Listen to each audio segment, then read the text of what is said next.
Director Wray, I'm deeply concerned that the FBI and the Department of Justice have become thoroughly politicized. I think this is a problem that began during the Obama administration. I think it metastasized with career officials during the Trump administration, and I think it continues and is even worse today under the Biden administration.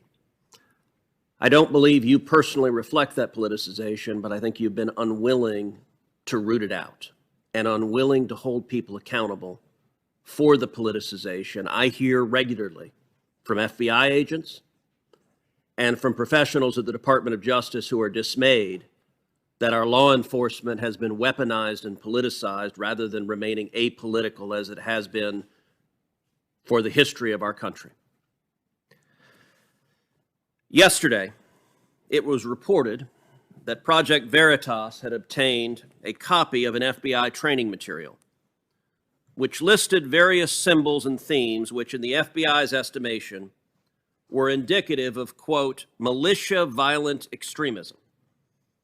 Now, these symbols weren't things like the Ku Klux Klan or the Nazi Party, which naturally would be symbols of that, but instead they included, rather astonishingly, patriotic symbols of our nation and our history.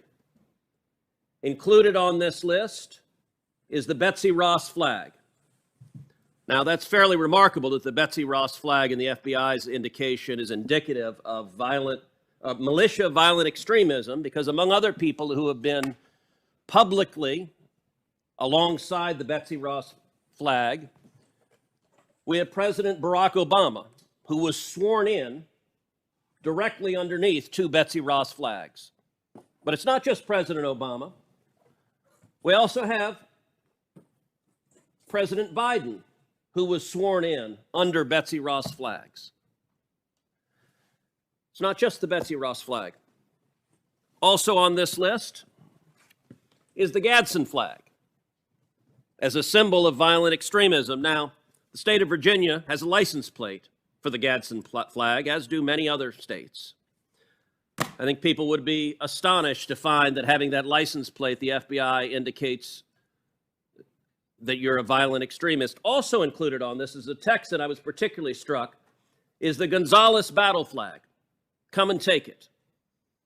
As indicative of being a violent extremist militia. Well, I will self-report right now that every day in the Senate I wear my boots that have the Gonzales battle flag on the back of them.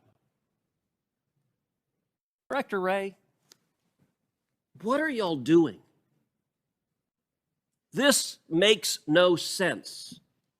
Do you agree with this FBI guidance that the Betsy Ross flag and the Gadsden flag and the Gonzales battle flag are signs of militia violent extremism?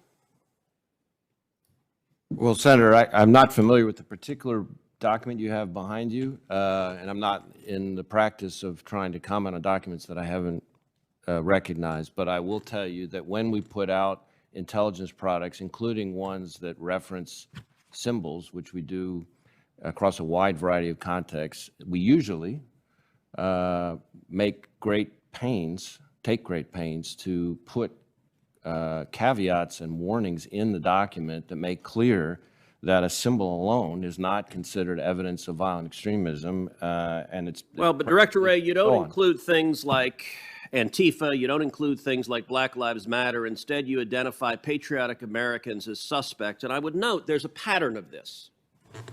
As you're aware, the National Association of School Boards asked the Attorney General to investigate parents as domestic terrorists under the Patriot Act. Now, it did so because it was upset about moms and dads coming to school boards and disagreeing with the policies of those schools. 5 days after that letter, the Attorney General sent a memo to you directing the FBI to target parents for investigation. Since that time, the National Association of School Boards has apologized for the letter because it was so indefensible, but that hasn't stopped the FBI. In fact, you've created a specific threat tag directed at parents. So let me ask you, how many moms and dads who have spoken up at school boards has the FBI interviewed or investigated since the memo from the Attorney General? Well, first off, I'll say I'm not aware of any. But second, let me address the issue. You're not aware of any? Like, the House of If you'd let me- Representatives has written you and asked you would about let it. me, If you would let me. So please finish, answer. please. Let me say to you and to this committee the same thing I said to every FBI field office after I read the memo, which was that the FBI is not going to be in the business of investigating speech or policing speech at school board meetings or anywhere else, and that we're not about to start now, that threats of violence, that's a different matter altogether, and there we will work with our state and local partners as we always have. So, Now, Director you asked Ray, about- you asked about- Director Ray, our time is, do you know how many parents you have interviewed or investigated since that memo? I am aware that we have had a small number of assessments, which is less than an investigation, and a few full investigations. Hold on. how many have you Hold on. Let me finish. I'm asking a question, our time is limited. I don't know the number, but that not necessarily, let me finish, that are not necessarily of parents. We have individuals who have made threats against a variety of people, sometimes school board officials, sometimes other people as well. Director Ray, I will point out the House of Representatives has sent you oversight letters detailing dozens of investigations under a threat tag directed at parents, moms and dads, who G-men have come in because they spoke out against mask mandates or vaccine mandates or critical race theory, and suddenly the G-men show up. And this was after the Attorney General claimed it wasn't happening. And so the pattern, sadly, we've seen, you say you don't know how many there are. The follow-up will be, I'll send you a letter, and you'll send back a letter that says I refuse to answer it. Let me give another example. Recently, there was the case against individuals charged with kidnapping and murdering Governor Gretchen Whitmer in Michigan. That case ended up an absolute debacle where the 4 people who went to trial, 2 of them were acquitted, 2 received mistrials. None of them were convicted on even a single charge, and the basis of the defense was entrapment, that the FBI, that paid enforcements for the FBI, had suggested and had incited the conduct. Let me ask you, how many FBI agents were disciplined or reprimanded after that disastrous case and the misconduct that led to every defendant being acquitted or having a mistrial on every charge? Senator, I can't comment on a personnel matter. I can tell you that case, as I understand it, is now pending a retrial, as I understand it. Well, the special agent in charge of that case has now been sent to D.C., to the Washington, D.C. office, and now leads the investigation regarding January 6th. Is that correct? That doesn't sound right to me. That does not sound right. The name of the individual is Stephen D'Antuono. It was run out of the FBI Detroit field office. And by the way, I will point out that the lead investigator, Special Agent Track, are you aware that he was apparently fired for allegedly beating his wife after coming home from a swingers party, and he'd made multiple derogatory political posts about President Trump showing political bias? Are you aware of that?